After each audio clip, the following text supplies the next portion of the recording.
Good evening, everyone. Please, can we fill the seats from the front? Thank you so much. Good evening. My name is Blessing Afolabi, and I would like to welcome you to the 105th Power Dialogue, where we'll be focusing on a very crucial topic centered on unlocking commercial viability for state electricity markets. As we all know, the 2023 Electricity Act has provided a framework for decentralized power system to address, some of the age-long issues in Nigeria's power sector. Our panelists are ready to share insights on this topic, and I'll be inviting them on stage right away. First is our moderator for the session. She's a lawyer and a consultant. Please, with a round of applause, welcome Osefan Anegbe on stage. Thank you so much. Joining now on the panel this evening is the chairman and CEO of the Enugu Electricity Regulatory Commission. Please, with a resounding round of applause, welcome Mr. Chijoke Okonkwo on stage. Thank you so much.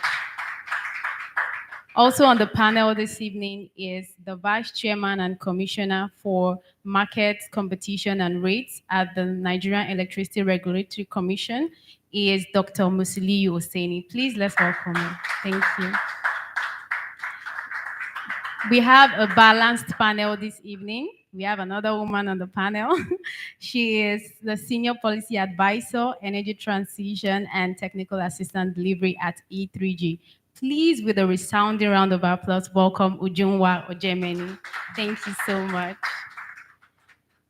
All right, so I'll be handing over to the moderator for the session to do a wonderful um, introduction. And please, everyone, sit back and relax. If you have any questions, you can reach out to anyone at the registration table. Thank you so much and have a lovely evening. Okay.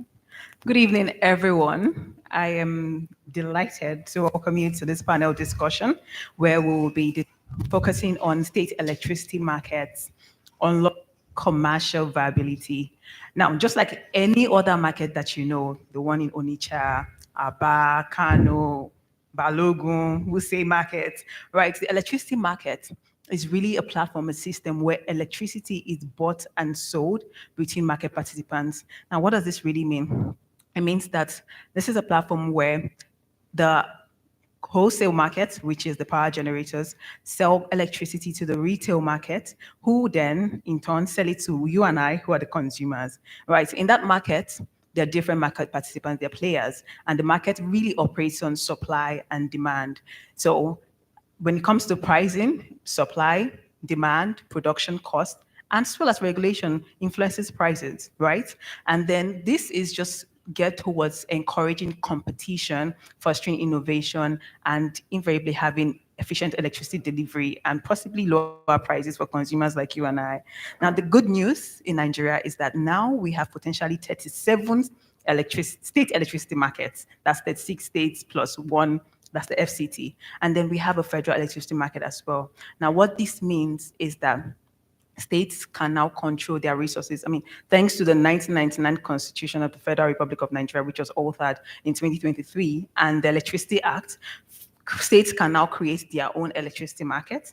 They can also regulate it. So it means that they can control their resources. They can regulate production of electricity. They can regulate the sale of electricity. They can begin to meet local energy, assess the local energy needs of the people, meet it, and also just promote innovation, competition, and development within that state.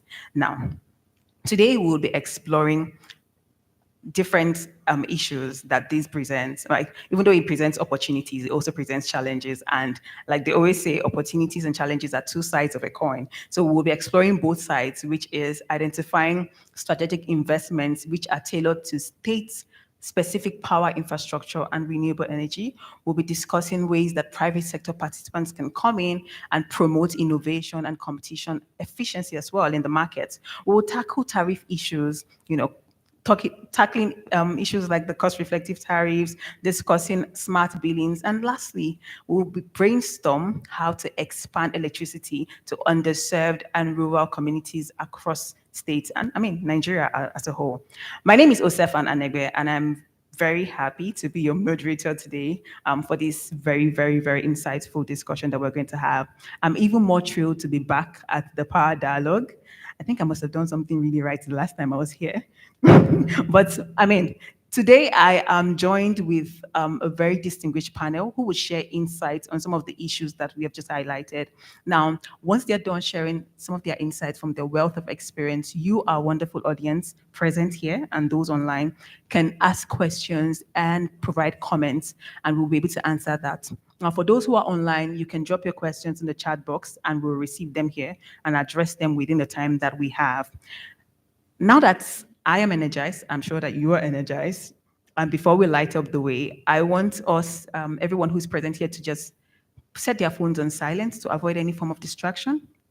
Okay, thank you. I see some people obliging. Thank you. All right, so I'll turn over now to my panelists who are very ready to discuss. I'll give each person 2 minutes to share their opening remark on this topic. ladies first. I'll start with you, Joa.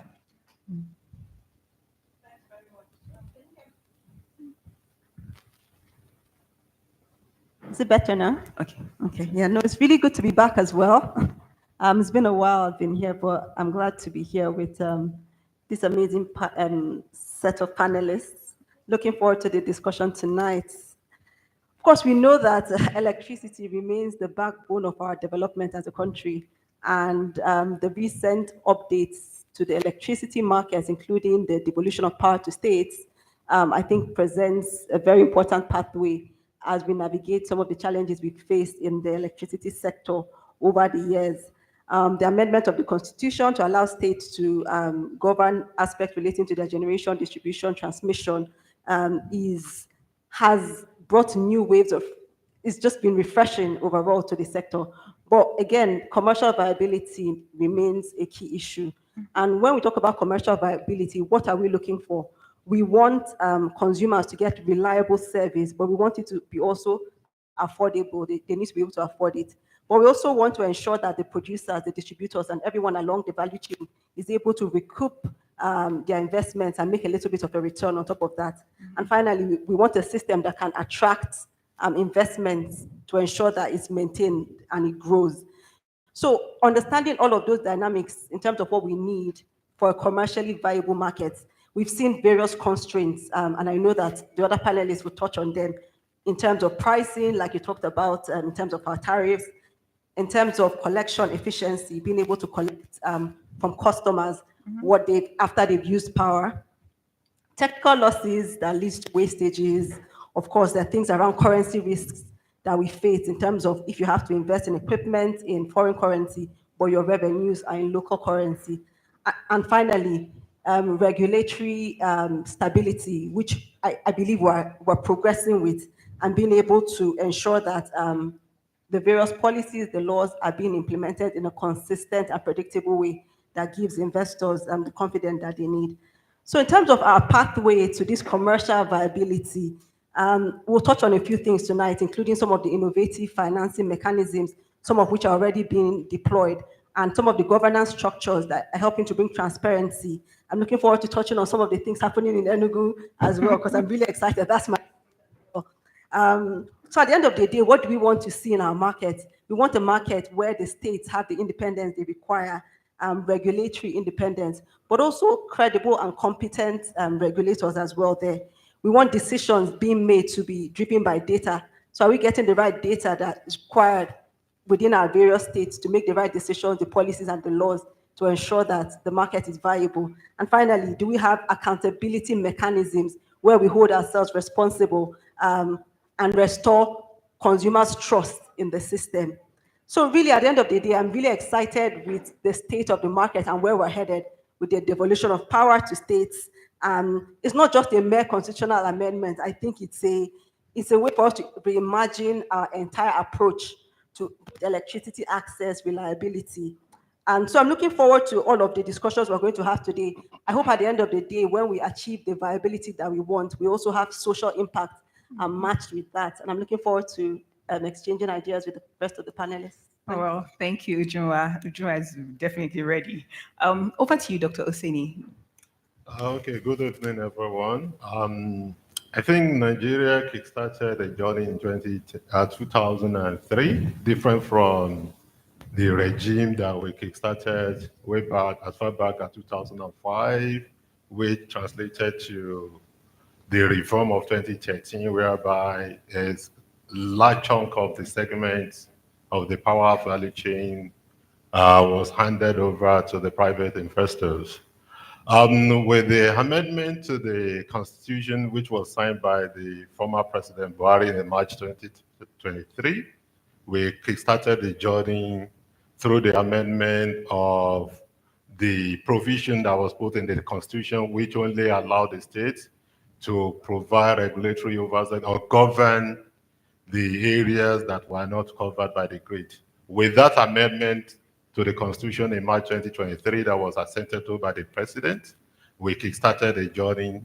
And luckily, on assumption of office of the current President, Bola Ahmed Tinubu, he assented to the electric power sector reform amendment, which now led to a new act of Electricity Act of 2023 as amended now, because a lot of amendments have also happened. So with that, the states have the opportunity to regulate the electricity services within their jurisdictions. It comes with some advantages and it also has its own disadvantages. One of the advantages I can mention is that it brings the regulatory oversight, customer complaint resolution to the people. Because now you have the state regulator in place, that probably may afford to have maybe offices or mechanisms within the state, maybe in the local government, which will be closer to the people, unlike NAT that only has one office, which we call foreign office in each of the states. One other thing is also provides the opportunity for decentralization of tariff review approach, which of course I know tariff is one of the things that people don't like hearing. But whether we like it or not, if we really want to get the benefit of this reform, that is oversight functions by the states, we must be ready to really discuss this issue and be willing and ready to ensure that we get the best out of it. Without guaranteed recovery, no investment will come. Investment only follows the path to recovery. It's as simple as that. And that explains some of the things that have happened. We have legislated, we have regulations in place. I mean, we've legislated as a country through the National Assembly. We have regulators that have been in place for over 15 years. We have new regulators that are coming at the state level. But all this boils down to one thing. If the commerciality of the sector is not addressed, I'm afraid. Thank you. I look forward to us discussing that. Mr. Okonkwo, go ahead. Good evening, everyone. So it's an honor to be back at the Power Dialogue, and I'm looking forward to having this conversation. Not just because the Power Dialogue provides this forum where opportunities have been given to all parties, both the panelists and the audience, to interact and brainstorm on numerous ideas that could help turn around our power sector. And I always enjoy being a part of the dialogue. However, to the topic at hand, I mean, I'd love to think that finally we have woken up to an opportunity that those that are in a position to take advantage of should take advantage of. You know, I mean, what has been presented to us with the amendment of the National Constitution and passage of the Electricity Act is an opportunity to take full control of our destiny as it pertains to the power sector. And I must say that Enugu State is determined to take full advantage of that opportunity. I'd like to thank the federal government for apparently providing the states an opportunity to drive their own market, develop their own market, and solve their own power needs. Mainly because while the state had an opportunity through their rural electrification agencies to make an impact in the electricity industry, it couldn't really be felt per se, because every investment that was made by state, by local governments, by communities, by rural areas, by progressive unions, were handed over to the distribution company to now operate as it is. And none was basically being seen as a business that the state could have played in.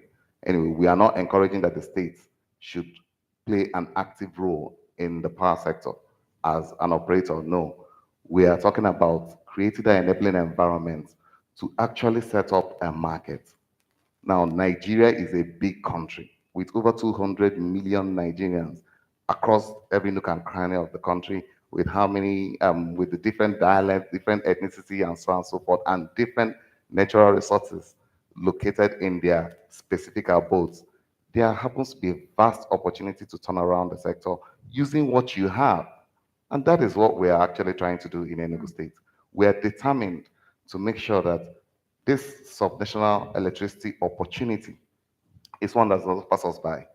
And in our own way, our own little way, what we're looking at is to decentralize generation, create an opportunity for other players to come and play, not at the distribution level, because we are seeing our distribution level evolve into two. One being the medium voltage distribution infrastructure, to just wheel energy, while players, independent operators, service providers could play alongside the last mile steps, which is to reinforce the supply infrastructure, rehabilitate the supply infrastructure, meter customers, and recover the revenue.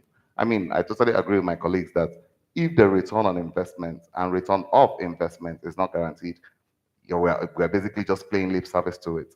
So everything we're doing in Enugu State, which I'll highlight some of them in the course of the conversation, is to create that enabling environment to not only guarantee return on investment, but ensure that the people can pay for the services that is being delivered to them, and also hold the developers or service providers accountable for the energy that they're supposed to be delivering to their off-takers, ensuring that it is reliable, it is sustainable, and that they are actually receiving that service that a paying customer should receive.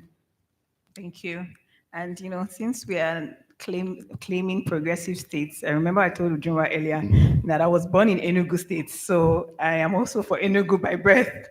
Well, let's just quickly dive into our discussion for today. We're talking money and we're talking states, and as of January this year, about 10 states had received their regulatory transfer order from NERC to go ahead and create and regulate their own markets. And I know that about 4 of them have completed that. So my question will go to Dr. Oseni. That's my first question. What specific regulatory steps, right, is NERC taking to incentivize state level investment in power infrastructure? And then as well as just to enhance reliability and reduce that dependency on this, our national grid?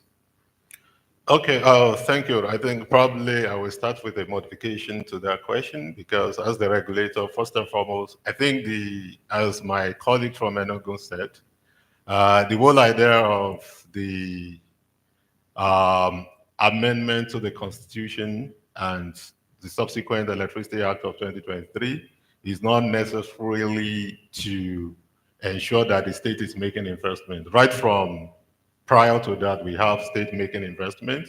We have Ibom Power today, which is owned by Akwa Ibom State and so on. But I think rather what is next actually doing, first and foremost, to ensure that the learning of the past, the experience we have, we try as much as possible to pass it on to the states, to the state regulatory commissions, so that at least they can learn one or two things, either our mistake in order to avoid any misstep, or what we have done rightly in order to ensure that they actually take them on board and quickly do that. And I think a lot of engagements have happened, and engagements are still happening. Immediately, the Electricity Act was passed in 2023. We started engaging the states. Then later, we have Enugu and some other states that have come for regulatory oversight transfer. And we have also engaged with them a couple of times. I think probably in the next 2 or 3 weeks, there will be another engagement to discuss certain issues. I think this year alone, we've engaged with them like 2 or 3 times, if I'm not mistaken. I recall one in January, another one in, I think, February or early March. So we are trying as much as possible to engage with them so that they can learn one or two things from us. And I'm proud to say that the chairman of Enugu passed through NEC in his earlier years. So, with respect to maybe what NEC has done or is doing, currently we have some regulations in place, for instance, that can easily be either adopted by the state regulators or probably modified to suit their own wishes and environment instead of having to reinvent the wheel and start all over again. For instance, there is embedded generation regulation. I read recently that Enugu has issued a couple of embedded license generation. Probably as at the time they developed their regulations, they consulted part of the existing regulation on that NEC actually had. And we have many great regulations in place, which I think REA has been the best users or the best, biggest beneficiary of that. And we mandated the distribution company last year at the back of the understanding that there are certain support that could come from REA with respect to funding. The distribution companies were mandated to ensure that they have embedded generation in their franchise area.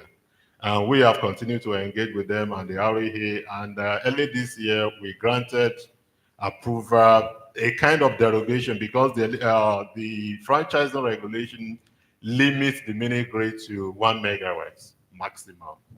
But in conversation with REA and based on the commission's willingness that the discos to do something bigger than that, or to have something bigger than that within their franchise, probably through a third party or whoever is interested, any investor. So we granted a derogation to REA so that they can have higher capacity under the mini grid umbrella that the funding they secure actually provide for. So that's another thing. Then we have the franchising guidelines. Prior to coming of the state, we had issued some approval for franchising transactions between the distribution companies and some people that are willing to invest, maybe take a feeder and invest. I'm sure there is one that is pending in Enugu currently that more or less been transferred to Enugu to finalized because the application came before they came on board, and we granted approval. But unfortunately, they have come on board, and the thing is within them and the main power now, which the alliance are seeing in them. Then we issued approval recently to Port Harcourt. They've done two transactions. One is ordinance area of Port Harcourt, where they get investment, collaborating with third party, and ensure that the quality of supply improves in the area. They are working on another one which they call under Golden Lily project. I think it's the Golden Lily area of Port Harcourt also, because we've realized that the resources required for this sector to function is very enormous. Yeah. And the resources can never be enough at every point in time. There is a belief in economics that human wants is unlimited, but the resources is very limited. So the best thing is to go strategically and ensure that you take one step at a time, take some areas, either the distribution companies investing or you get people coming in to come and invest, maybe one or two, three feeders. You move from there, then you develop the other areas. So those are few of the things that the commission is actually doing to ensure that the investment actually takes place in the states. And we are happy to transfer to the state regulators to continue and ensure that we have the desired level of quality of supply. Okay. Thank you. Thank you for that. I know one of my mentors would say with this state electricity market says go fast slowly. So make haste, but make it slowly. And I'm happy to hear that, NEC is engaging and passing on its learnings. I mean, NEC has been regulating for over 20 years officially. And, there's a lot that the state needs to learn. And so, Mr. Konkwa, I mean, in going fast slowly, right? What has the Enugu Electricity Regulatory Commission done, in establishing frameworks or putting in regulatory frameworks in place to attract investment into Enugu? Okay. Thank you very much. Let me take a step back to at least give um, let me give time to the background that actually led to where we are going to today. And that's basically with the passage of the Electricity Act. I mean, the first thing this administration saw as a perfect opportunity was to revamp its state electricity industry and create the opportunity for private sector participation to take hold or be consolidated upon. So what did the state do? The state went ahead first to carry out a study that led to the development or preparation of our policy. And everything we're doing to develop our market to ensure that it's also commercially viable is in line with that policy. It actually gave us a holistic market design that we're trying to put in place. And alongside that study, alongside that policy document, and in line with the provisions of the Electricity Act of 2023, the electricity law was developed. Now, there are several things that the electricity law of Enugu State did. It set up the regulatory commission as required as a prerequisite before you can request to assume regulatory oversight over your state. And upon our establishment, an official letter was written to the national regulator and the state and the federal government that we are ready to assume full regulatory oversight over our state electricity market. Alongside that particular provision or requirement was also the establishment of the Enugu State Electrification Agency. Now, the Enugu State Electrification Agency took over the core responsibilities of the Rural Electrification Board in the state and became the investment arm of state intervention in the power sector. So while our core responsibility is to regulate, the electrification agency could participate on behalf of the state to provide funding, guarantee or provide, facilitate land, definitely provide a right of way as an incentive to developers, and in any other way, take advantage of its opportunity to provide street lighting and traffic signals across the entire state. So our responsibilities really have been shared. However, as a regulatory commission that has been put in place to drive the development of an electricity market, we cannot drive a market where only one player is on board. It's not a market. I mean, our definition and understanding of a market is where multiple players are operating their businesses in the same space and competing for the off-takers or customers. Yes, there are limitations with respect to the lines and wires, but the fact that we want to move our generation capacity from what we inherited, which is approximately 70 megawatts in 2023, to the proposed 700 megawatts as stipulated in our policy documents, is not a walk in the park. And how did we come about the 700 megawatts, sorry, as a policy target? Um, During the preparation of our policy, we identified that over 500 megawatts was being self-generated by the citizens, businesses, commercial ventures, or enterprises within the state. And we're only getting 70 megawatts from the grid. There's no way you can be thinking about industrializing on that basis. So the fact that we have given ourselves periodic targets that by 2026 we should have moved it up to 300, by 2028 or 29 we should have moved it to 500, and by 2031 we should have hit 700 megawatts. Is not a walk in the park. We're talking about people coming in to invest IPPs at the load centers, decentralized. Set up your power plant either where the fuel source that is locally available is, or set it up where the off-takers are and cut off the transmission costs that would have been put in place to deliver that energy to your customers in a sustainable and reliable manner. I mean, that takes a lot of thinking, developing, planning, putting in place the right strategy that is expected to work. So what did we do in terms of putting in place the right regulatory framework? We looked at what NEC has in place. Definitely, they have done 90% of the work for us in the sense that there is a structure on ground. And NEC regulations, at least most of them, are really, really, really useful. It's a starting point to fully understanding what is even obtainable today. So we're not starting from ground zero. I mean, I was a part of the team that set up NEC in the Yeah. first place from the BPE when the 2005 Electricity Power Sector Reform Act was passed.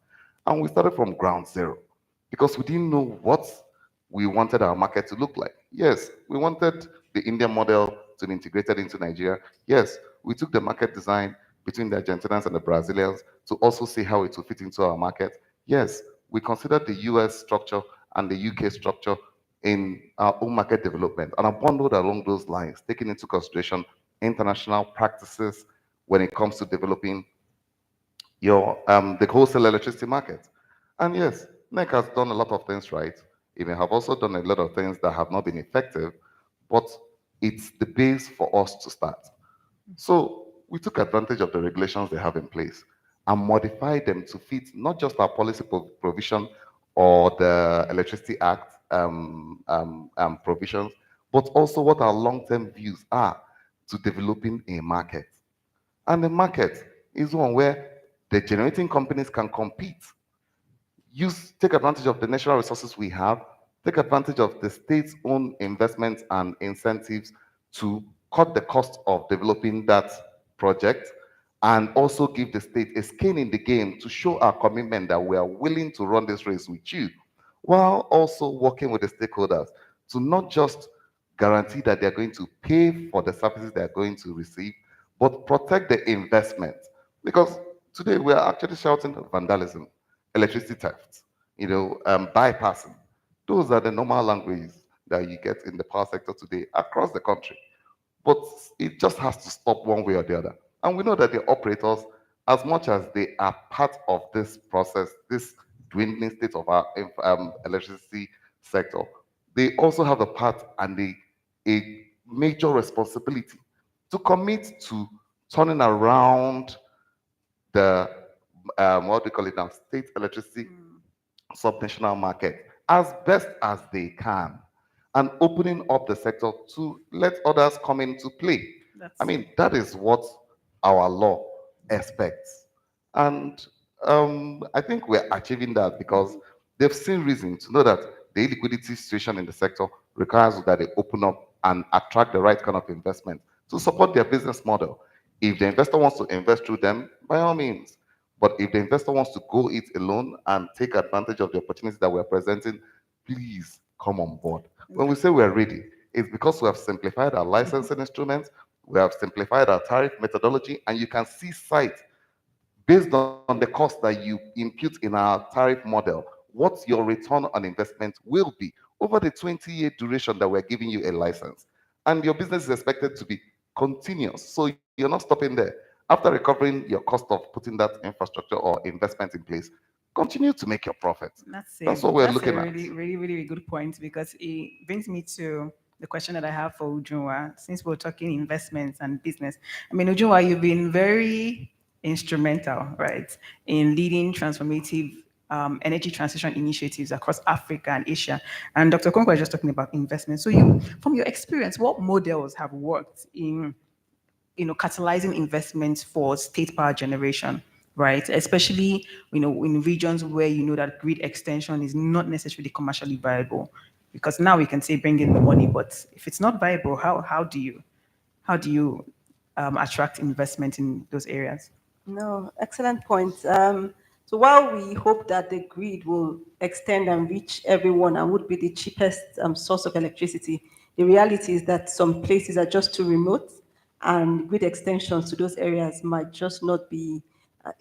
It's just not economically viable, and that's where decentralized solutions have come to play, and they play a big role. Like Doctor mentioned, the REA has done a lot of work around that. In terms of models that I've seen and I've maybe worked on across board, I would say that three factors have come to play in some of those models. So usually there would be clear risk allocation. It would be clear who bears what risk and who is best placed to bear the risk.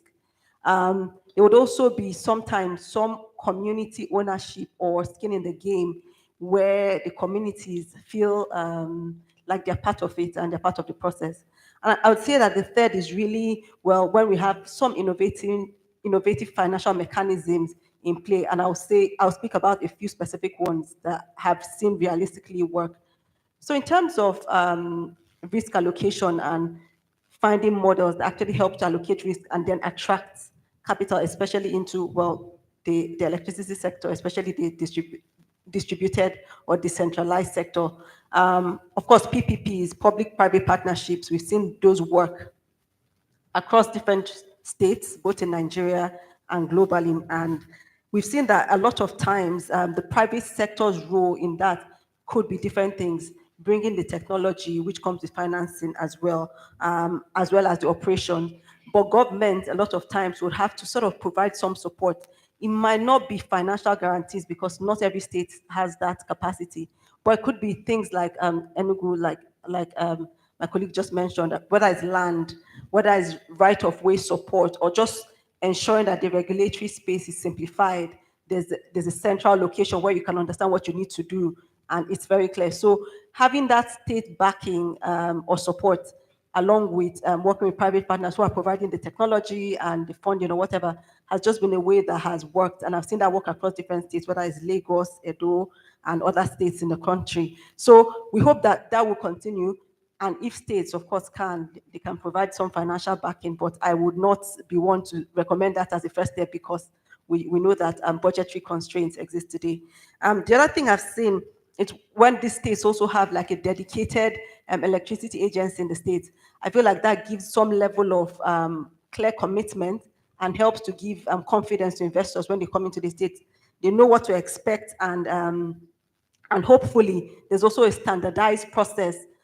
For instance, for PPPs, are there templates that they use for their power purchase agreements and things like that? Or are there just templates that you can follow when you come and you know what to do? So whether it's in terms of streamlining the process for permitting, licensing, and all of that, I've seen that when there's a streamlined and clear process and when the state is championing it and behind it, which I'm hoping that most states will adopt going forward, that would be one that would help to attract the funding and the comfort that investors need. The other model I mentioned is really where community ownership is somehow in it, where the communities feel like they're part of the process, they're part of tariff setting. They even sometimes have skin in the game.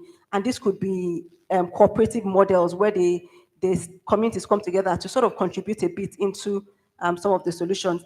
I've seen that work, for instance, one of the GVE projects in Akwa Ibom, where there was a bit of equity stake from the community.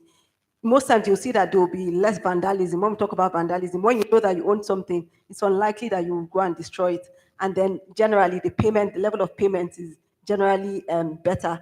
And generally where you see that within a project, there's some capacity building where the local community is involved. They're involved in maintenance, they're involved in support. There have been incidents or instances where it has helped to reduce the maintenance timelines. If usually it will be days, by the time you've empowered the local communities, that could take hours. So those kinds of models where you come to work with the communities and cooperative models are being modeled everywhere, both in Nigeria and across the world, have seen and attracted investment. And the last I wanted to mention was result-based financing, which is sort of an innovative financing mechanism. We've seen it work across board, so whether it's broadly at the federal level in Nigeria, but also at the state level, where you have sometimes some subsidized mechanism where you have a little bit of subsidy that maybe is graduated over time, reduced as the business model gets viable and as you're connecting more customers. And we've seen that those result-based models have encouraged financiers to come in, developers to come in, and we've seen good results even with the Nigeria Electrification Project or program that the World Bank has supported, as well as the REA. And I think what states can do around that going forward is helping to target specific locations. And that's where the project preparation comes in. If you know your state very well, you know where there are maybe agricultural clusters or where you're trying to promote industry. And when you use those sort of as anchor customers and sort of help to improve the demand in those areas, and you provide the data, you do the demand load assessments and things like that, that would then encourage potential developers to say that they potentially, when they invest, their funding would come through and they can do some analysis to see. So I think these three models have worked. They've worked in Nigeria in some instances, they worked across the world, and hopefully, if we can see more of them, with states being very clear in terms of their support and maybe the backing they provide, while they support the developers. Two, with communities being engaged and being part of it, both in terms of skin in the game equity and in terms of maintenance. And lastly, result-based financing, where you give some grants, but you want to see those connections before you even give more, and then you start gradually phasing it out as the project becomes viable. Hopefully, this would help our market going forward. Okay. I mean, I like that you already even touched on financing and, these models that you have shared. Are there other ways that, we can incentivize innovation in such a way that you have long-term financial stability with this investment, or do you have other experiences that have proven? So, if we're hoping for states to do a bit more to attract long-term financing, I think some of the things we've said here, where the state can show stable, clear regulatory frameworks. So where you've put the framework in place, you're not expecting it to change with a new administration or anything like that, and it's consistently being promoted, could be one way to ensure that investors feel like they have a long-term timeline and landscape. And it's good to hear that the 20-year PPA is being signed and things like that, because I think that already gives you some level of comfort. The other thing you said was around, and I think I touched on it, was really around the permitting processes. So I know that, and I hope that my colleague will touch on it, but I've seen where when you have like a one-stop shop where anybody can come and get all the information they need, the details they need about where to invest in the states, what are the clusters looking like, what's the demand looking like, and what's the process. That has worked, and that has helped to sort of generate or sort of incentivize longer term financing if you know that things are not going to change, things are stable, and for a while you'll be there. But some states I also hear are potentially putting down long-term state infrastructure funds, and who knows, that could be a way where they provide certain levels of limited guarantees. So not long-term guarantees, or maybe not full guarantees for the entire project, but if there are certain aspects of the risk of the project that they can use those funds that maybe they get through the market process as they start operating, that could be one way.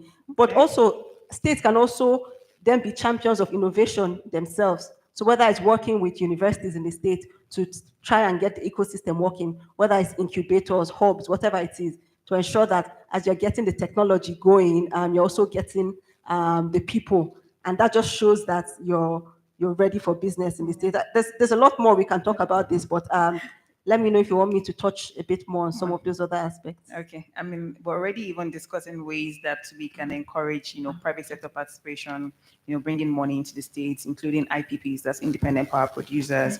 Mr. Okungu had talked about what Enugu State is doing. Dr. Osini also mentioned, and, he shared something on Port Harcourt. But then we'll just, go into discussing the approaches that are available that we can utilizing, implementing cost-reflective tariffs, right, and advanced billing systems. Because yes, this money, once it comes in, it has to be gotten back, right? The investors have to be happy, and I want to be able to sell something and get profits, right? I also want to be able to track, how that revenue is coming in. So, Dr. Osini, how does NEC really plan to balance the need for cost-reflective tariffs in attracting investment with consumers' economic realities? I mean, we know that there's an inflation going on. So how does NEC intend to balance that? We want to charge, we want investors to be able to get their money back, but we know that the consumers who are paying, have a reality in front of them, right? And then how also, and just answering that question, are there mechanisms that NEC has put in place to ensure that there is transparency and accountability in billing systems? Okay, thank you so much. I think, as I said earlier on, any discussion that touches on tariff is a very tough discussion that people usually have avoid. But the truth of the matter is, if we don't have what we call cost-reflective tariff, that is simply means people that invest, they are able to charge the price that commensurate with efficient cost of operation. It's like going to buy bread. If the bread sellers are not able to charge the right price, the bakery will close. It's as simple as that. But when it comes to electricity, I think it's a very tough sell when it comes to this, probably because of where we started from. Um, I do explain that usually we have what they call three A's. When it comes to discussing electricity, you have access, you have availability, you have affordability.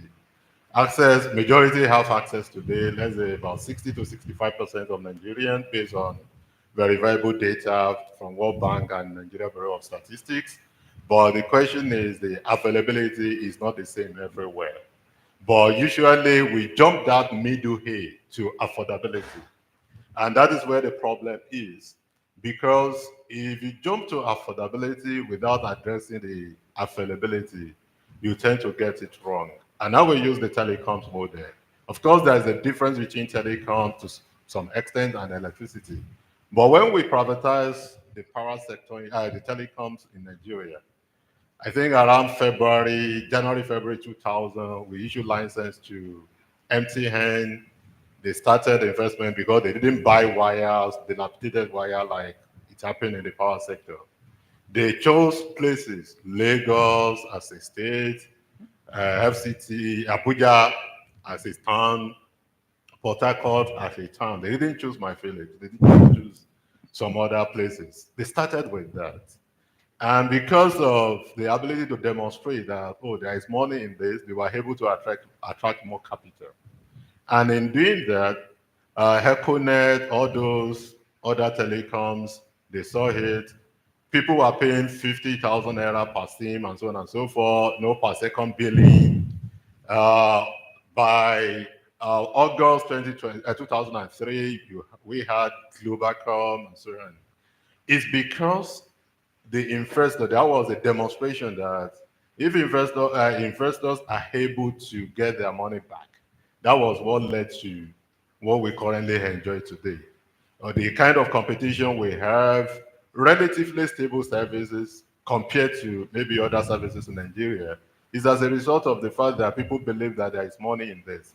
If today I ask people in this room, who among us will be willing to invest in the power sector? Probably if I get one, we are lucky. So, but who will be willing to buy MTN shares? Probably all of us. If Dangote refinery is listed tomorrow, who will be willing to invest? Probably everybody in the room. So we need to have that conversation. And NEC has tried over the years, I think since 2005 or 7 that we officially started, up to this moment, we haven't got it right because of some of the social elements when it comes to electricity. Today we have what we call binding system. When you look at that, the idea behind binding probably speaks to the question you had, even though it wasn't 100% the intention. Banding started in 2020 when after we went right around late 2019, early 2020. Then by September, August, September 2020, we started this banding because based on the feedback from people across the country, including the Nigeria Labour Congress, is that sometimes I don't have power, people in other places do have. Why should I be paying the same thing? And we came with that, okay, truly, when you look at the way electricity infrastructure in Nigeria is, you have some places that have inherent better infrastructure. Choose of Maitama, Wuse, for instance, where we have, choose of maybe Akpo Legislative Quarter side of Akpo, choose about Maitama and a few other places. You can't compare the level of infrastructure in those areas with Yanyan. So we now said that that means that these areas, they've actually benefited more from the investment either made and bought by the discos or subsequent investment made by them. Because whether we like it or not, they bought infrastructure. They made payments. Even if we want to go by the saying that they've not made any additional payment investment since then, they invested in 2013. Meanwhile, they've made further investment, but not matching the expectation. That's aside. We now said that those areas that have better infrastructure, let's classify them. Unfortunately, I think what we are facing largely now is because of the margin between Banhe price and other prices. Because you see people, some people have the new complain that, oh, I'm not getting it. Many people are getting it, but they join the people to say, I'm not getting it because they believe that I'm paying much. More. We have statistics, we've resolved some issues that we even use the customer data because they were able to gather the data and we were able to demonstrate to them that based on your data, this thing is has clearly shown that the distribution was able to, Disco was able to make the service there. I'm not saying that there are not areas where there are challenges. Yeah. Recently in Lagos, there were challenges, and it has to do with the transmission. Somebody, maybe a drunkard or something, used the truck to hit the transmission network. It affects the power supply, bulk power supply to Lagos, and that affects infrastructure. So we definitely need to look at this. One thing is subsidy is not completely bad, but the way it's currently being implemented is an open-ended thing. Based on the law, subsidy is supposed to be for certain group of customers, which are privileged or vulnerable customer, or the way you can put it. But the best form of subsidy is the subsidy that comes from the market itself. Because when subsidy is subjected to government using money from somewhere else to pay for that subsidy, is a problem because sustainability becomes an issue. Also, the timeliness becomes an issue. As we sit today, we know how much the government is owing. So some people have complained about Banhe tariff and so on. Yes, but I believe it's because of the large margin between Banhe and other brands. Because the alternative is to say everybody should pay 200, for instance, regardless of the quality, the hours of supply you get. It's Because you need to ensure that the prudent cost is actually recovered. Dr. Sen, And it's good that you explained why, I'm sure they are band A. There are people who live in band A here. You explain to them how we came about that. I mean, in just piggybacking from something that you mentioned about, you know, getting data and ensuring that there's some transparency. It's not people coming to tell you how much of electricity they're getting, but having feeders that actually give you that data, right? And I like that NEC, has been able to put this out there for everyone to see that this is the process, that this is how we came about this tariff methodology. But Mr. Okonkwo, do you think that ERC is doing the same thing in implementing or driving, cost reflective tariffs across Enugu? Yeah. Or do Hello? okay. Yeah. For us, we're not even talking about subsidizing. There's no form of subsidy as it relates to consumption. No. Our incentives or subsidy is targeted at access. Okay. And yes, we are moving away from um, having to implement the same kind of tariffing that NEC has in place. I mean, for us, it's a bit more complicated and complex, and we cannot justify some of the parameters in which it's subjected to. In our own case, we are looking at the full cost of developing the project in the first place. How much are you going to spend to put 1 megawatt in our sector and connect it directly to the distribution network in which you expect the consumers to pay? And we'll look at the numbers. We'll verify your costs. I mean, we are promoting willing buyer, willing seller. But that doesn't mean that any developer, because you have a lot of cowboys out there, any developer can come in and give us a frivolous number that I'm going to develop my project. In fact, we have a few of them already that are willing to develop a 25 megawatts project with $125 million. Come on. That is approximately $5 million per megawatt. Please justify it. Let us know how you intend to implement this project. And yes, the technology is this and so on and so forth. And at the end of the day, they expect our consumers to pay them and they expect a recovery period of 8 years. That's For us, it doesn't work. No, cost. that doesn't make sense. That means the tariff will be over 300 naira per kilowatt hour. And And who then is we'll, expected to pay that? We'll tell you that your business case is dead on arrival. and then you I probably have to mean, do band A we premium. are pretty much straightforward in saying it as it is. If your project does not make sense, commercial sense, forget it. We will not approve it. Okay. You know, And when we're talking about cost reflective tariff, it has to be based on numbers. Yeah. If you say that this is the number of off-takers that are expected to pay this amount, for example, anyway, we are not restricting our players from either banding or going back to what used to be the case based on use. If you're a residential customer, you have a specific tariff. If you're a commercial customer, you have a specific tariff.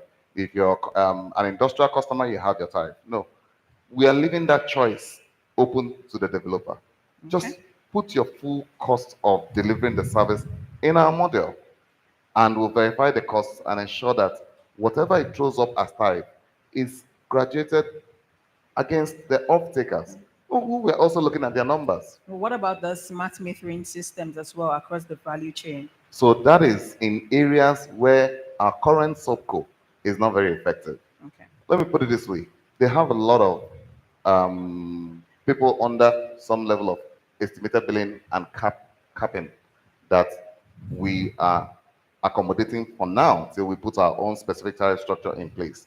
And that has been adopted from the national regulation, basically.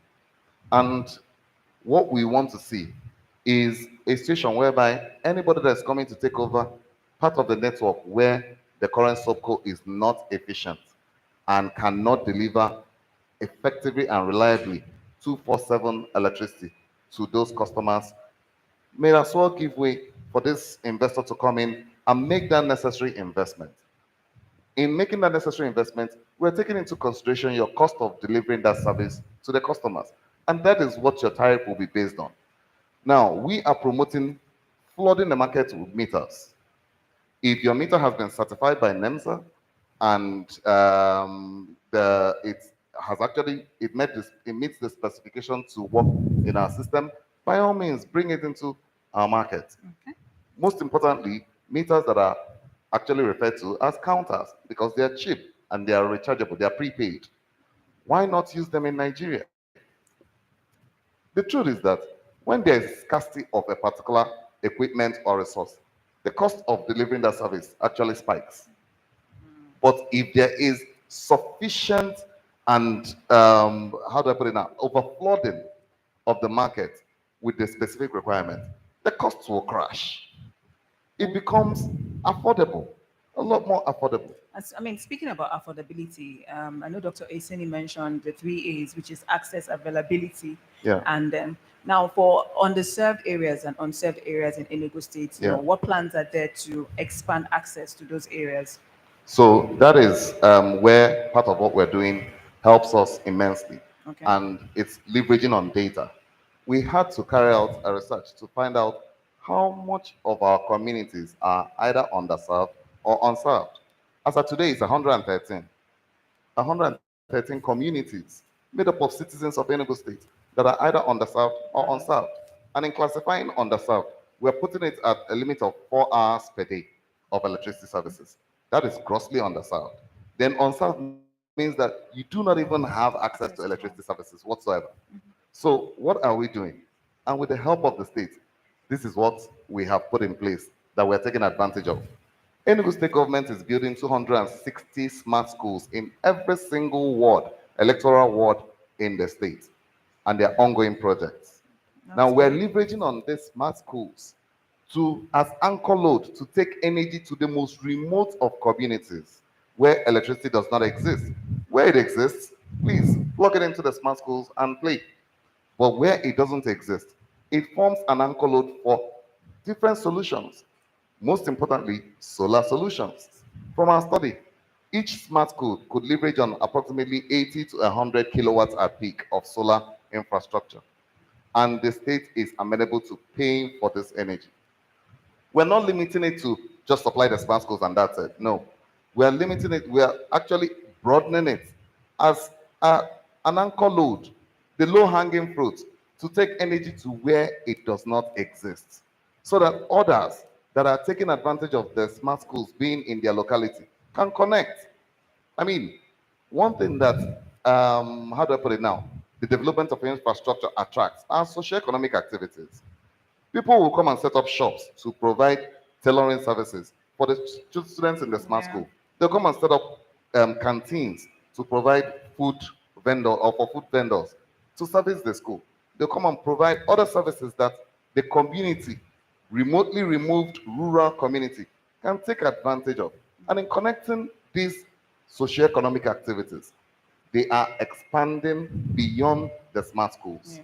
And from there, we're leveraging on the homes within the smart school environment, also being connected and expanding from there to the point where if you're doing one in, say, Okana, and you're doing another one, let me use, please, locations that are known to people in Abuja.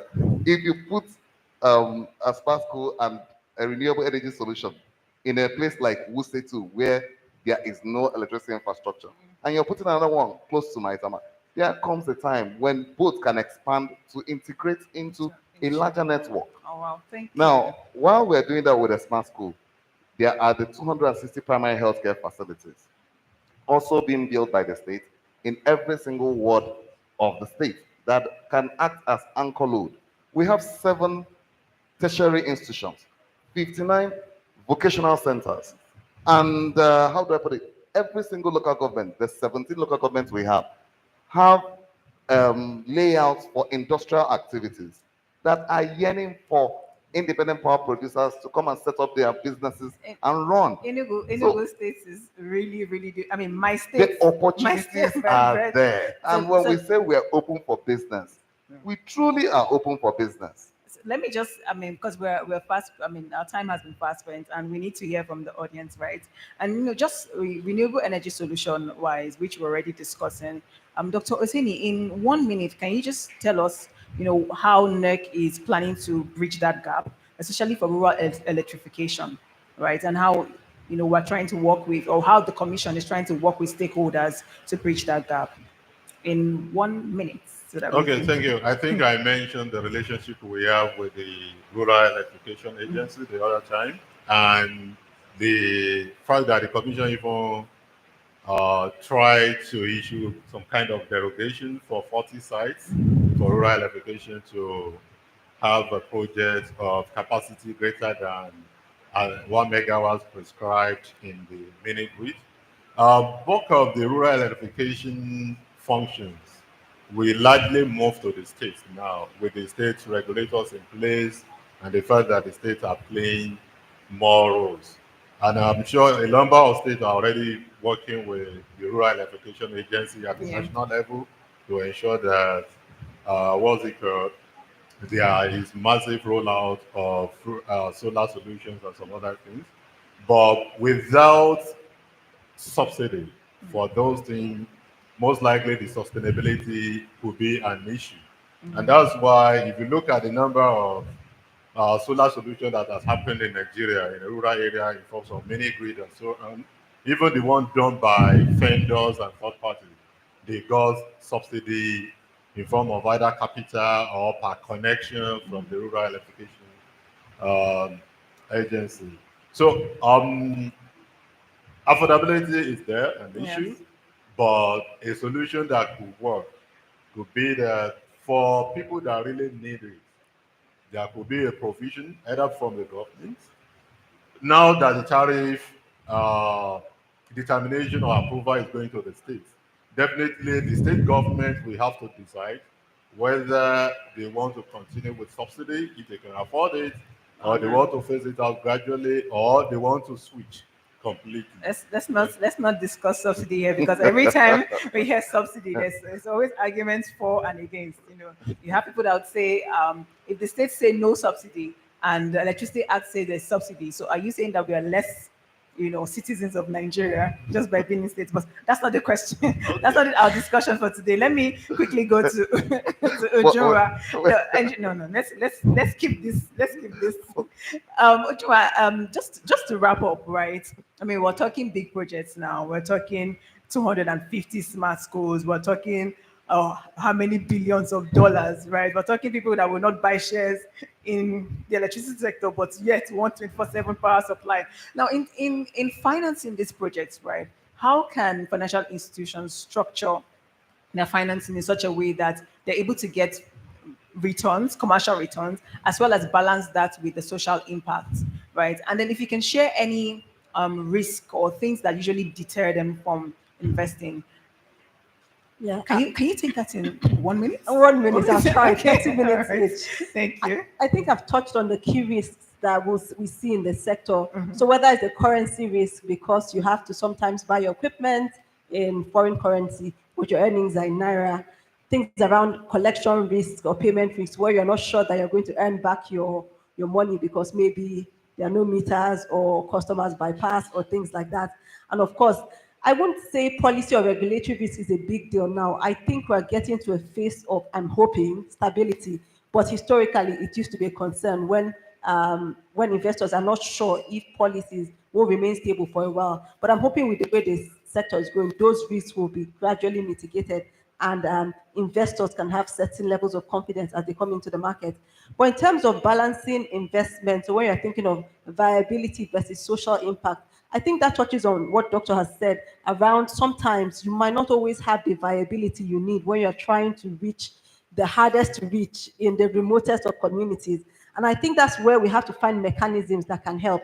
So, for instance, I'm aware that cross subsidization is something that is done, maybe not publicly, but somehow when you have a mix of customers, some in commercial, some industrial, and then some residential. When you have that good mix, you're able to cost subsidize. Or when you have a productive use anchor location, just like we've discussed about Enugu, then there's potential to ensure that the earnings the assurances you get from the bigger customers, you can help to sort of cost subsidize the lower income customers. And of course, there's always results-based grants, like I mentioned, that maybe give a little bit of grant when you connect some customers. And then there's some mechanisms that sometimes could reduce your interest rates by a little percentage if you're able to reach some metrics, some impact metrics, so maybe it's number of connections and things like that. So those are potential mechanisms. But I'd say that one big thing that would make a big difference is project preparation. So having project preparation facilities that help to ensure that all of these wonderful projects we're hearing about are ready to be invested in. So do they have the relevant feasibility studies, the environmental studies? Do we understand the load in those areas? So if we can dedicate some resources, both funding and people to help with project preparation, I think that would make a big difference. So overall, as I said, clear regulatory landscape, key. Having clear plans about what your roadmap is, which I hope that most of the states have now. This is where we're going within this period. These are our policies, these are our laws, this is our roadmap.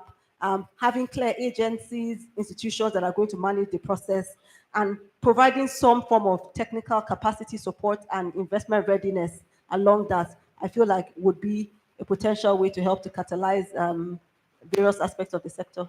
No, thank you, Joa.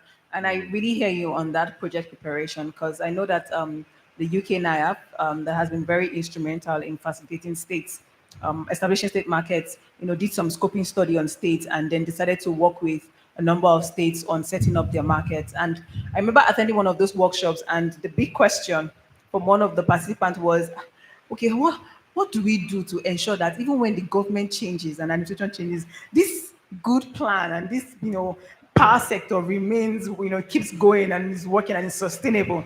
And I mean, these are some of the issues really, but it also presents for a lot of opportunities for investors to come in. It presents the opportunities for states to show their readiness, right, by ensuring that there's an enabling business environment. And then to let's wrap this up, right? In now this time in 30 seconds. I'm sure we'll be able to work with that. If our panelists can just, share something that you want the audience to know about attracting investment, retaining that investment, and also long-term development and sustainability of the sector. 30 seconds. 30 seconds. 30 seconds. From me? I'll, Okay. okay, I'll start again from Ujora. Then before we go to the audience to ask the questions. Okay, so I'd say three very quick things that will hopefully ensure we have long-term investments in the sector. One, I think I've said it too many times, but having a clear regulatory framework with laws backing them would be one. And I think backing that with professional um, agencies, back the right people, credible people, well skilled, like we have in Enugu, and backing that, I think will give the long term sustainability that we need. And the second thing I would say is really de-risking, helping to de-risk the private sector. So whether it's states supporting, I think, like I said, whether it's through some land grants or right-of-way support, data about the communities and things like that, I feel like it will help for long-term sustainability potentially. And the third, I think, would be around sharing lessons. So we've talked so much about what the NERC is doing, what state commissions are doing, but I think it's now time to exchange some of those learning in a more structured way going forward. But my last final point, and we are not going to touch on it today fully, Okay. is around domestic capital markets and how we encourage local currency financing. It's a big push. There's a lot of work going on around that. But I think at the end of the day, without long-term domestic, local currency funding, we will face some of the challenges we do face today. So I know there are mechanisms in place, whether it's through BOI or others. They're trying to figure out ways around this. Some successful, not so some not so successful. Thank you, Ujiro. Thank you, Dr. Oseni. Okay, I think he has spoken to a lot of things, and I think one key thing for me is the regulatory certainty. Definitely, the regulation must be certain and consistent, because if you do something today and the investor cannot predict what you do tomorrow with respect to the regulation you have in place today, it becomes a problem. And especially you do a regulation today or you make certain provisions, tomorrow you change it, you want it to now retroactively effective, to be retroactively effective, it becomes a problem. Because they may tell you that our financial model was based on the existing regulation at that point in time. Now you are changing certain things that may significantly affect the financial model they actually relied on to invest in the sector. So it's better for regulatory to be certain. Regulatory certainty is very key. I think regulatory independence is also very key, and I think that's the area I'm particularly worried, mostly about the states. In the act, in the federal act, there is a provision for some level of the processes if you want to remove a commissioner. For instance, the act provides that you can remove them on certain things, maybe gross misconduct, maybe mental illness, and so on and so forth. But to do that based on gross misconduct, you need support of the National Assembly. That is put there because if the investors are not sure, Thank you, Dr. Oseni. definitely it becomes a problem. I'll definitely come back to you on that one, but regulatory certainty and regulatory independence, Mr. Konko. Okay, so let me start by saying that what we are offering as a regulatory organization is regulatory certainty, the opportunities in the electricity market space for every player across the value chain from fuel to retailing, metering, or any other support services as the case may be. We are also offering access to the potential load centers. So we're not limiting ourselves to the large generating capacities. No, we're limiting ourselves to even 60 kilowatts at peak, deploying approximately as many of them as possible at the specific locations or targeted locations where they are available. And yes, we're offering land for the project. Yes, we're offering right of way. You don't have to compensate to connect your project to the infrastructure as it is. And if your project is targeted to the citizens of the state, yes, we are willing to support with some level of funding as a state. I mean, I can speak for the state on this particular matter. Then while that is the case, as a regulatory commission also, we are offering full tariff, not subsidized, cost reflective tariff, that is the case, that you're recovering the full cost of your investment. And yes, we're offering effective contracts, be it PPA or any bilateral agreement you have with your off-taker or service provider, that it is going to be effective. We are preaching the implementation of the Electricity Act as is. Thank you. I'm not finished. Okay. Let me let you finish because we're still going to come back to this panel. We just want to be able to take questions from the audience and then we'll come back to. But please, I mean, come to Enugu State at this point because Mr. Okoko, come to Enugu State. So now, do we have any question from the audience? Comments, question? Okay, so there's one at the back. There's another one. I see two hands up. Okay, and a third hand. Okay. So let's take questions from them and then we'll come back to the panel. Thank you very much. Good evening, everyone. My name is Olawale Adeni. Right. So my question is basically targeted to with a return on investment for investors. I mean, that's quite key because anyone who brings in capital is expected to take out something from what he has invested substantially, because that's really what business is about. Now, while Mr. Chijoke was speaking, he said something about ensuring that they recoup the investors recoup their capital. It's quite a huge promise to make because there are lots of things that surround or that affects the recovery of capital. First of all, one of the issues that you may not be able to control is the macroeconomics. I mean, that's determined by market forces. But also key and important is the issue of security, vandalism of infrastructure, and what have you. So my question to the panel this evening is, how exactly are we going to ensure the security of these infrastructures that are invested in by these private investors to ensure that they're able to recoup their investment? Also, what are we putting in place as maybe any technical or software mechanism that can ensure monitoring of these infrastructures?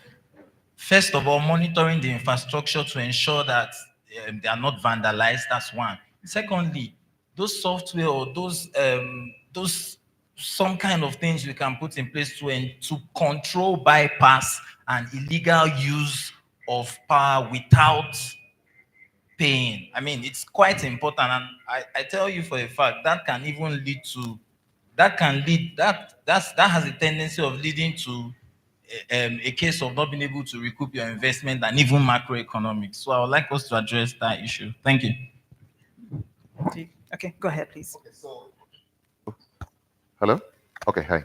So when we are guaranteeing that you're going to get your full return on investment, we are referencing one, that the tariff itself that will be approved for you to implement in your operating space ensures or guarantees full recovery, because we're not going to be micromanaging or subsidizing as a state for the operator. That's one. And the second aspect is that your contract is effective. That is where we have at least some level of control, the effectiveness of your contract, that it won't come and be, we won't come and renegotiate with you tomorrow because, what do you call it? You seem not to be operating or recovering your entire investment. Something comes with investment, and that is the fact that, be it a distribution or retailing company, the fact that you're going to have to meter all the customers, the fact that you're going to extend, reinforce the system, that you're extending the system is to connect new customers, that you're reinforcing the system is to plug those gaps where there are leakages, where there, people can actually take advantage of the system to pay for power. We are not saying that it's going to be 100% foolproof at this stage, no. But we are actually even promoting the fact that customers should protect the electricity investment in their locations. Imagine a situation whereby the scenario that the vice chair presented, in which a truck hit an electricity infrastructure and it crashed. The entire community that is taking advantage of electricity services from that particular infrastructure is thrown in the dark. So what happens? I mean, yes, they would always have the fallback of repairing, but somebody has to bear the costs for the period in which electricity services cannot be delivered to the customers. How do we balance all those? We want to move from a situation whereby what is happening is happening. People are bypassing. The electricity theft is actually at its peak as we speak. But move to a situation whereby customers are happy paying for that electricity that they're using. They have been educated on the demand side management, which is to be able to control what they're using or control their consumption. And most importantly, protect the infrastructure. Be a party to protecting the infrastructure. Call the speed lines of the service provider that I see some people climbing your poles to cut the wires or something like that. Because the moment it happens, we need to actually start reorienting our people to start taking such initiatives. Because if it happens, everybody pays the price. You are in the dark for a period of time. So why not be a party to protecting their investment? And that is what we're doing with the local vigilante groups, what we're doing in communities where very, very vital and sensitive mini grid systems have been set up for them. I mean, we're not saying that we have all the solutions as we speak, but with gradual reorientation, education, talking to and getting the communities buying, we believe we'll get there. The sooner we start dreaming, the better we can say that yes, we have foresight or a future that is acceptable to all. That's what I can say on it for now. Thank you. Thank you. Okay. So let her. Let. Okay. All right. Go ahead. Okay, thank you very much, sir. I mean, it's quite easy for the people to actually raise alarm and do anything when the vandalizers are harmless to an extent. Now, and I believe that that's why the president passed the designation of critical national infrastructure order to ensure that critical national infrastructures are protected, of which power is one of those critical national infrastructures. So my question goes to Mr. Oseni, beyond the fact that the people are also accountable, how is the NEC going to leverage on this critical national infrastructure order to ensure that power infrastructures are adequately protected to ensure returns on investment? Okay, thank you. I think the laws are there, or the law is there. And recently, I think I read in the news whereby some people were prosecuted because they were caught by the distribution company. I can't remember which of the discos.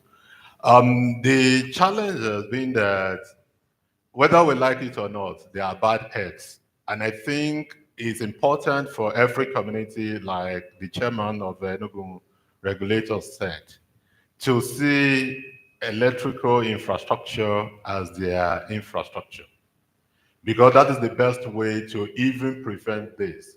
The order you have cited will provide that if you vandalize and you were caught, you are going to be prosecuted on the basis of this law.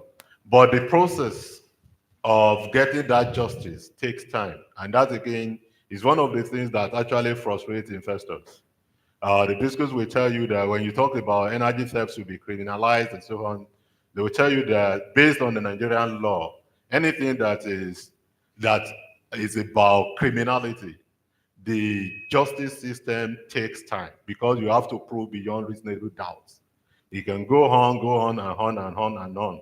And that was the reason the commission, I think, right from back in Memorial, that we made a provision for if you bypass meter, you are caught, you have to pay certain loss of revenue, you have to pay some fine for reconnection and so on and so forth. Because it takes time for justice to be dispensed of in the normal court processes. And one other thing that has come in the discussion at the federal level is the possibility of leveraging on infrastructure for monitoring. But all those things have limitation. People have mentioned the use of drones by transmission companies and so on and so forth. But it also comes at a cost because that's additional cost which somebody will have to pay. And who is that somebody at the end of the day will be the customers. And we always talk about affordability and so on and so forth. But I think there is a need for national orientation for people to see electrical infrastructure as their own infrastructure. Because if there is any problem, they bear the biggest brunt of it. You don't have supply, then even if the operator files for a rate case, they will include the repair costs or the costs they use to replace those things. And at the end of the day, it goes down to consumers to pay as tariff. So I'll just add very Thank you. quickly. All right. Go ahead. It still goes to the point I've said, while we wait for the laws to come into place and for people to be prosecuted, if there are new projects being conceived, then community-owned or based model where the community has, again, equity, skin in the game, where they're involved in maintenance, where they're involved in even the tariff setting, at least participatorily, they understand. I think to a larger extent, they will feel obliged to engage. While you can educate them and ask them to report, but when they feel they actually have skin in the game, I think they will do that. The second point quickly around monitoring, including in addition to metering, is, to be honest, there are systems today, and Lagos State, I remember when I was supporting the government, already had systems where they could view the entire system within the state, at least where they had IPPs connected to the state, where is it supplying, when is it off, and what's going on. So those systems exist today, but as you said, it might come as at a cost. But I think as technology gets cheaper gradually, those will become commonplace where you can actually see what's going on in the entire system and know when there's an issue anywhere, and maybe and try to resolve it very quickly. Thank you, Ujuma. I mean, as Dr. Osini was answering, I was just imagining situation whereby you have, so many cases of electricity theft, people who have been tried and prosecuted, and then you have, people asking you in the neighborhood, where's this person? We haven't seen so. And it's like, no, he has been sentenced to 6 months or 1 year. What did he do? He stole lights. Just imagine situations where people are doing community work and they're like, what did you do? I did bypass. If you had more people like that, I'm sure it would deter others. But we have another question from the audience. Okay. Yeah, good evening, everyone. My name is Engineer Chimaroke. I wanted to ask, almost following up to what he already asked. But I'll ask this way. Yes, before we review tariff, we have a tariff review engagement with customers. But I hear you say return of investments. Now, imagine when you have reviewed the tariff, we talk about affordability, but there's something you need to consider, that is willingness and ability to pay. World Bank has it that 3.6% of Nigeria projected will go into poverty. If you set a tariff that is cost reflective, but customers can't afford it, they reject it. They go through the commission will say that is the tariff, even though they are metered. So I'm not talking about estimated billing. They now approach the court. The court will give an injunction asking the investor not to implement that tariff. How will the commission handle such? Because the customers now in Nigeria are gathering, they're having forum where they are against the tariff, going to court, asking this school not to implement a certain tariff. Now to Enugu, if I'm bringing that money, how am I sure that I will not face the same thing? Thank you. Dr. Sini. And then and my colleague will also contribute. Thank you very much, and I think it's a very valid and very good question. Of course, maybe before the end, I would like to address the issue of presidency doing solar and so on also, and misinformation in the media. Okay. But it is a very valid point you have raised, and today we just finished the engagement with the judiciary, with the judges, heads of what's it called, high courts. Last year we did for high court, then we did second one again last year for Supreme Court judges and the appeal courts.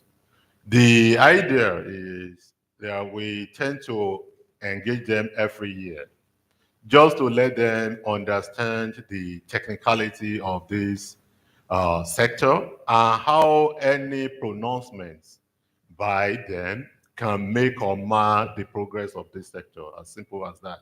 And we cited some examples in the past. We have Tioluwani case in 2016. We had the Manufacturer Association pronouncement in 2015 that even up to today, there are still issues on. So we let them know, not to ask them to prefer the cause of justice, but just to let them know that this is a technical nature, technical business, and every pronouncement, for instance, somebody isn't paid, they want to disconnect, you said the person should not be disconnected, and you don't make sure that in that the same order, you tell the person that you are not going to be disconnected, but continue to pay. But you just said that the person shouldn't be disconnected, even though the person is not paying. So how do you expect the investors to get money, to take care of salary, to take care of repairs of the infrastructure, or even people that may have heard of the pronouncement by court to say, I'm bringing my money back into this? And I think one of the things states will likely face is what NEC has faced in the past with respect to tariff.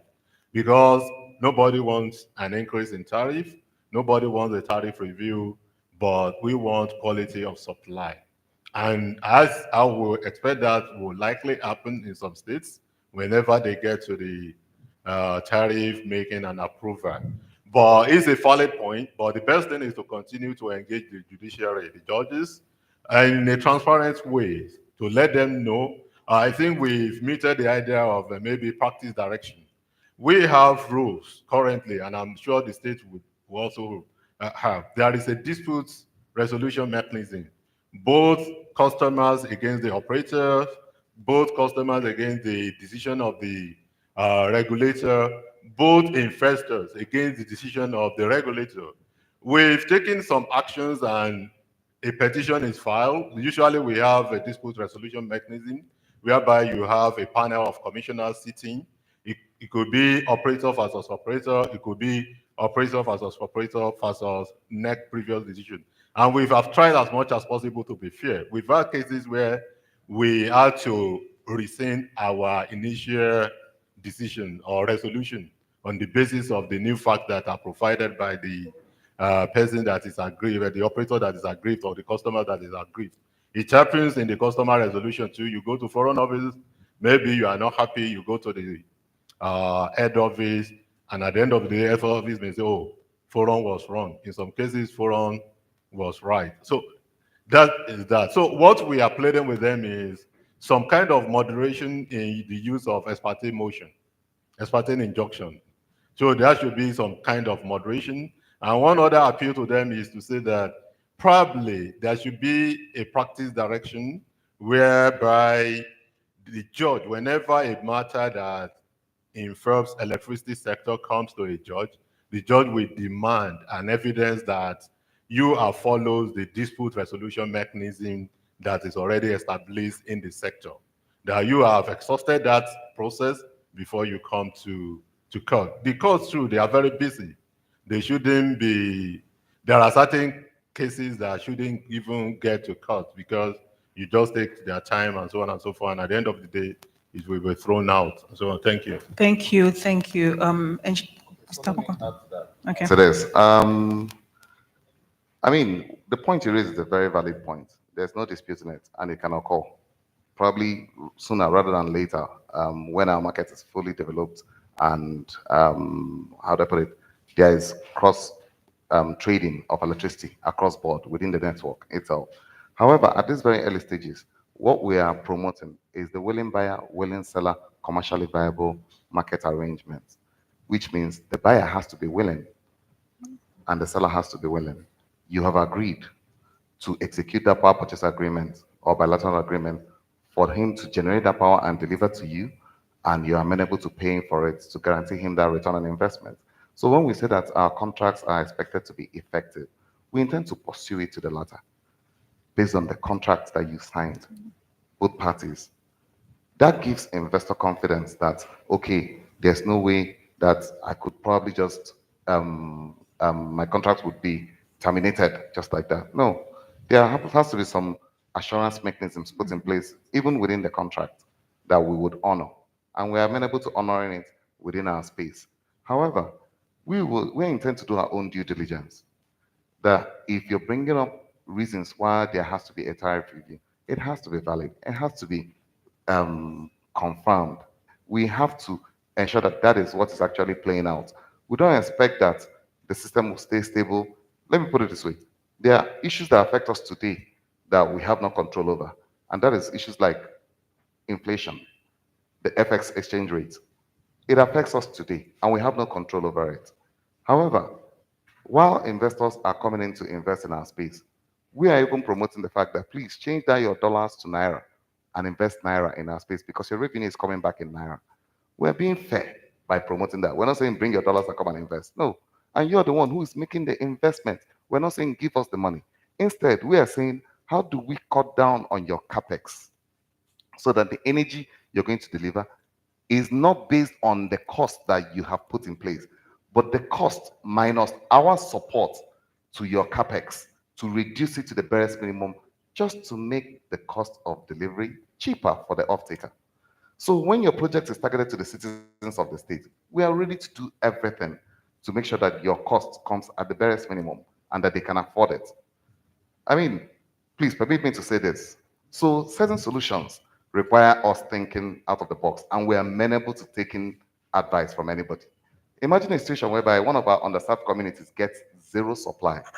And we know that putting in place a solar solution with the battery backup system would blow the costs out of proportion. It's even more expensive than grid connected power. And yet, they have been using I better pass my neighbor or leveraging on diesel generators to carry out their business.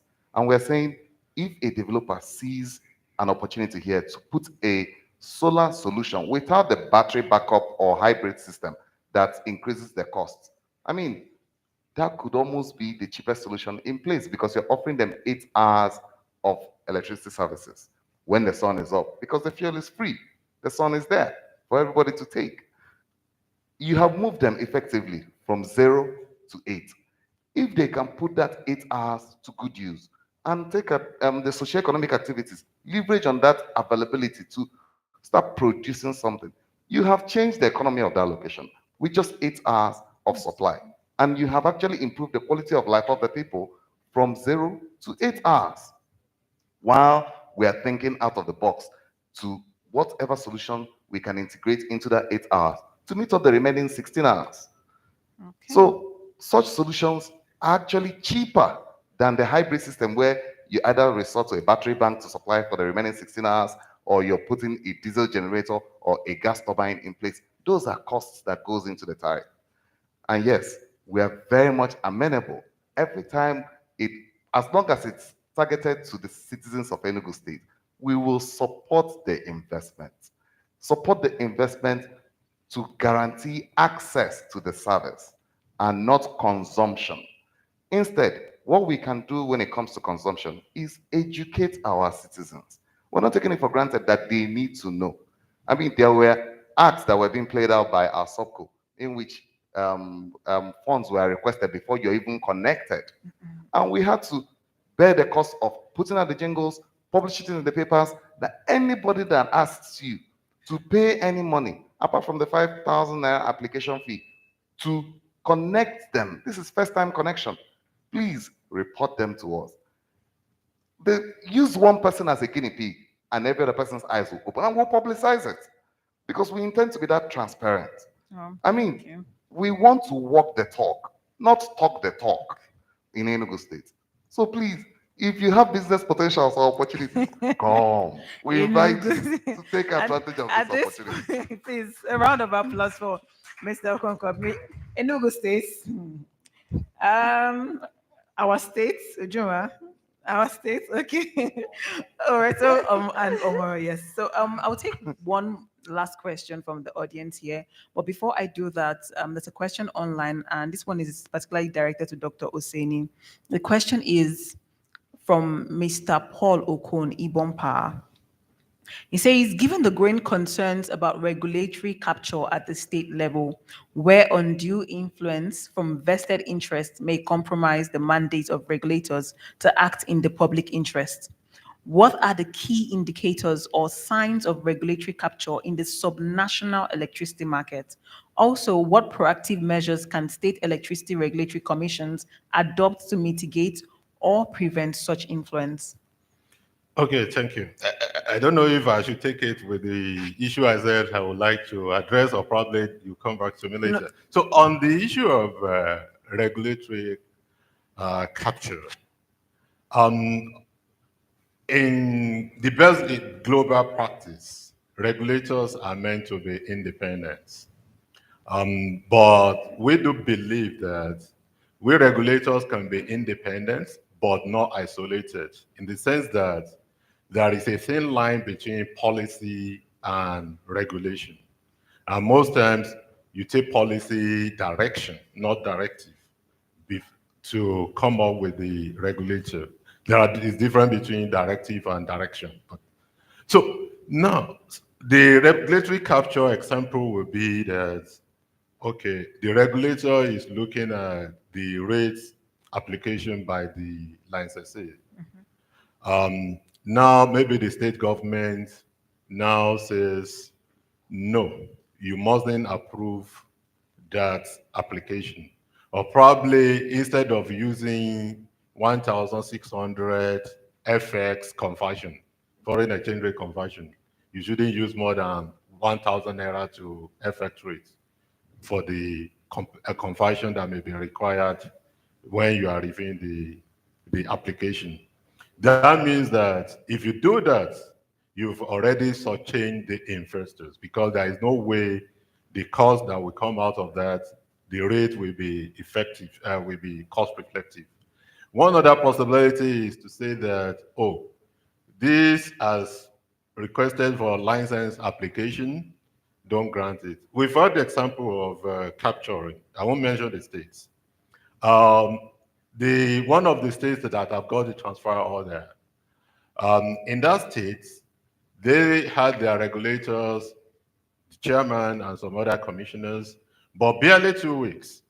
The governor was reported to have called the chair of the regulator, say that issue license to so so so so. And the chair had to say that, look, we have no process in place. We don't have license application processes and so on and so forth. The next thing, the person say he will just resign because he can't soil his own name and image. He resigned. Another person took over that night. The following morning, they said, so regulator has issued a license for so company to generate, transmit, and distribute electricity within that state. It has happened. And there is a potential for that to continue to happen. In some states today, what they have is they probably have what they call a bureau. You have maybe one person serving as DG or director, then you have other civil servants being like general manager or normal civil servant director serving as the regulator. There is nothing that actually gave them some level of confidence. In some states today, you've seen that despite the fact that regulators are in place, is the commissioner for energy in the state or something that is issuing all the necessary directives and so on and so forth pertaining the operation. Energy commissioners in the state are meant to be policymakers. Then regulators are meant to be regulators. One of the proactive ways of avoiding that is that to ensure that independence, and one way is the act must be clear that this is the process for appointing a regulator, nominated by the governor and approved, screened and approved by the state assembly. Then if it comes to removal, the similar process will have to be followed.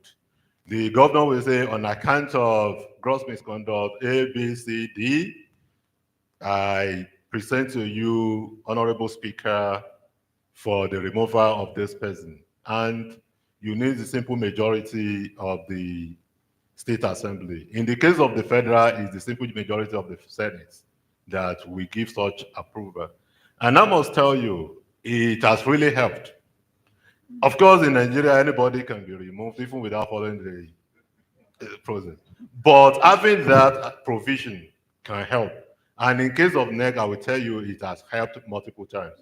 We've had the minister at least I think we've probably from 2016 or 2017 or 2019 today, we probably have had about 7 ministers because at the time there were 3 ministers, works, power, and housing. You have about 3 main substantive minister and the 2 others. After that, you have 2. After that, you have 1. Currently, you have 1. So in the journey, we've had a minister that had recommended even to the president that, oh, these people should be removed. And they now have to act, even before they think of probably sending something to the assembly, say, look, these are the issues. The ministry is doing A, B, C, and D. They have not followed the rule, and that's what the problem is. The minister was so bitter that when handing over, in his handover notes, he put something there that these people are either unwilling or unable, blah, blah, blah. I understand that in the book written by the same minister, he still has a provision that talks about net. So it has helped. And I'm sure, even in terms of removal, it has helped, apart from recommended by the minister. We've had instances whereby, people will continue to lobby when you have new government in place.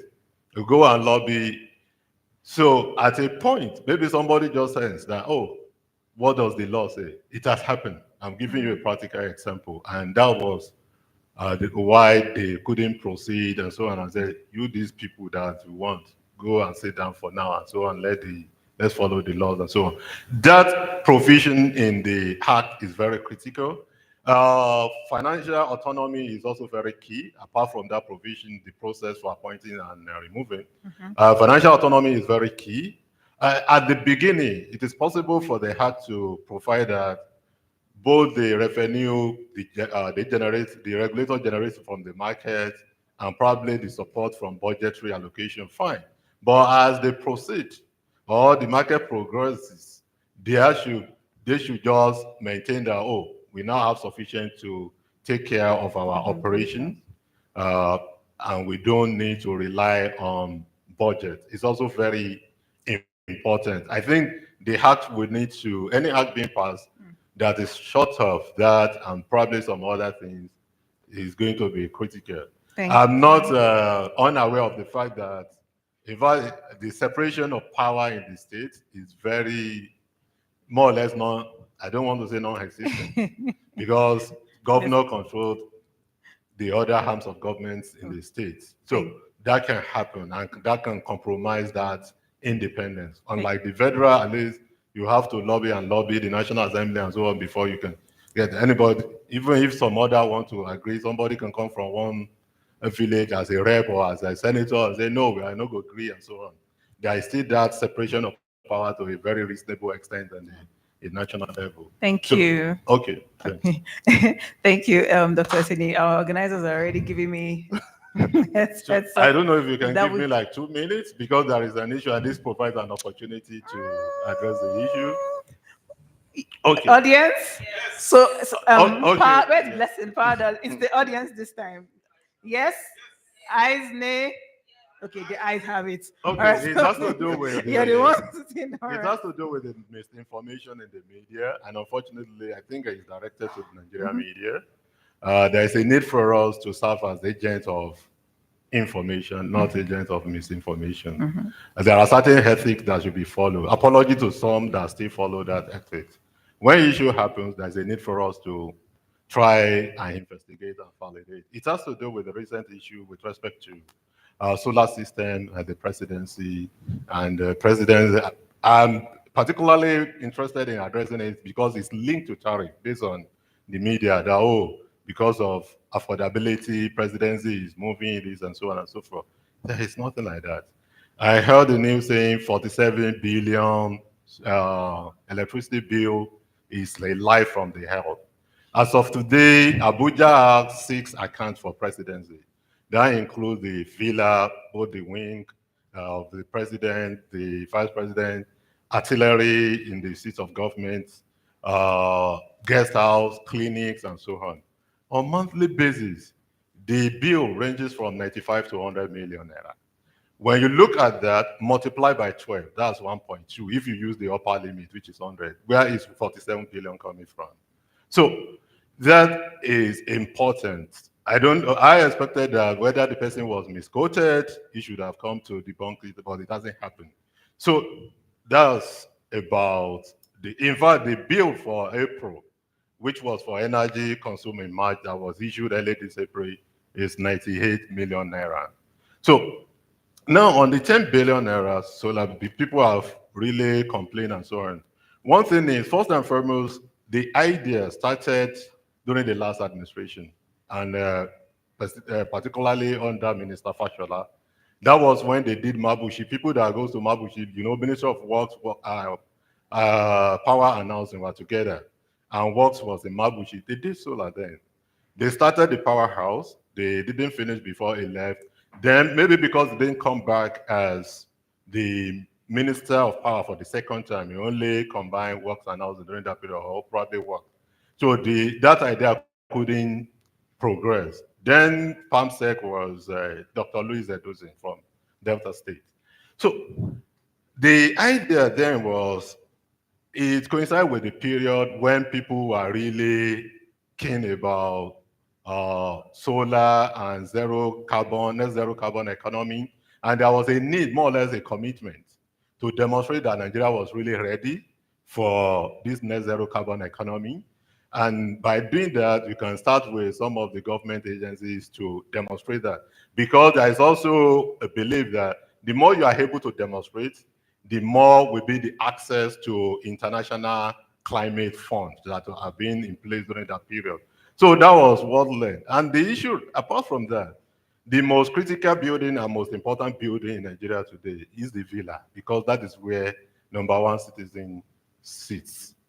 In all countries, that is the most critical, the building of national security importance. Having renewable, they are not going off grid because it's not even possible, because solar sun doesn't get that intensity, doesn't remain the same over the year. We are entering the rainy season now, so the load factor will reduce and so on. But there is a need to have different sources of what's it called, power. It's also applicable even to at the national level, at the grid level. When you have different energy mix, you have security of supply. And that's been also being worked on by the government. We have some people that are interested in building power, solar connected to the grid. But one of the challenges has been the recovery of investment. But government is also trying to leverage on its balance sheet to get funds to pull solar in some places and connect it to the grid. We also have the challenges of SCADA system that is being worked on, because you need the SCADA system to work effectively. We knew what happened recently in Europe, whereby because of the solar intensity increase in generation and so on, there was an issue with the system, despite the sophisticated SCADA system and so on. Not alone the system that they operated manually. So those things are being addressed. There is ongoing project on SCADA. There is conversation with some investors to get for government and donors to get some money to invest in solar, maybe some areas in the north especially, because if we have any issues like we experienced late last year, whereby some people vandalize the power, line taking power to the north, you can actually leverage on that distributed generation within that localities and so on. So I just feel that I need to say that Yeah. about, because it's linked to tariff.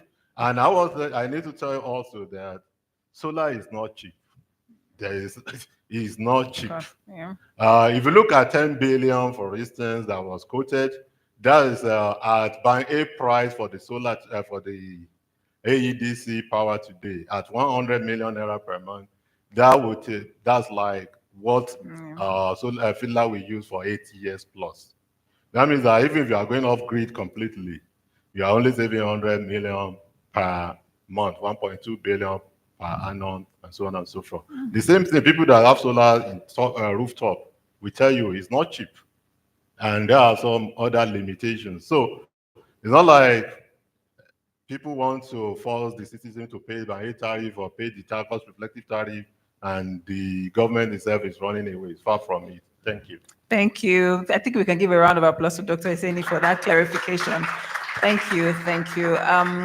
You would also agree with me that this has been a very, very insightful panel. I'm so sorry we're not able to take the last question, but I'm sure that, once we are done during the networking session, you can approach any of the panelists, to ask further questions. I want to say a very big thank you to our panelists who have come from far and wide.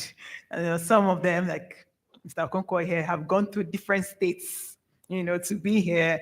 Ojunwa as well, and Dr. Oseni. Thank you, thank you. Today, just to do some very short recap, we've talked about, how we can how we can increase investments, right, in state-specific power infrastructure and renewable energy to just enhance reliability and efficiency. We've spoken around, Ujunwa mentioned three different models. That's clear risk allocation, community ownership, right, project identification and preparation. She talked about innovative financial mechanisms. Engineer Okonkwo, personally highlighted the policy document that Enugu had, before enacting the law, creating the regulatory agency, talking about the different investment mechanisms and opportunities that are available to come, available really, and the business environment that has become easy and friendly for investors to come into Enugu State, to be able to impact. We're talking about rights of way, land, use of data. So last but not the least, Dr. Osini highlighted availability, right? When he mentioned access, availability, and affordability. And then he also mentioned engaging with states, right, to pass the learnings that NERC has. And this is really not about reinventing the wheel, right, but to build on existing structures that we already have and to improve on that to ensure that we have efficient electricity delivery, we have cost-reflective tariffs, we have lower costs, if possible, and then you have potentially lower prices for consumers like you and I. Just before we step down, a quick question for our panelists in 5 seconds. This answer you give me, which you are smiling because every time I say 5 seconds. Well, I'll start with you. What's the most unusual thing you've eaten? I know you were not expecting it. Most To- unusual thing you have eaten? Today or when in my entire Anytime. lifetime? Anytime. I need to think about that. Give me a moment. Octopus? Is that unusual? It's not, not? not It is? really. No. Okay, all right. So I'll move on to Dr. Oseni. If you could be anywhere in the world right now, where would that be? Well, Nigeria. Ni- A true patriotic citizen. And Dr. Okonkwo, who I almost called an engineer. If you could go back to university, that's University of Nigeria. If you could Yeah. go back there to study any course, or that one course that you think that everyone should study in university, what course would that be? Would you be surprised if I say urban planning? Hmm. The people that are proper planning are clapping It's for very, you. it's very critical to electrical infrastructure. You know, It is. it's very critical to electrical infrastructure. Well, thank you for really for the insights that you have shared.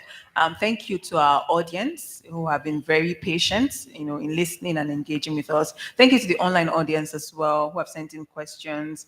Some of those questions that I know that will be answered, on your LinkedIn emails, or you can even send to the Power Dialogue Electricity Hub, and they would find a way to forward those questions to the panelists, and then you get your answers. But thank you again for your time, for sharing your insights, your wealth of experience. I will let you do the usual thing that panelists do before you get up. One word for the sector or for state markets. One word. Ujunwa. Stability. Stability. One word, Dr. Oseni. Certainty. I love it. Certainty. Growth and development in subnational electricity markets. Oh! Please, a big round of applause for my panelists. A round of applause. Thank you, everyone. And do have a good night rest. We have time to network.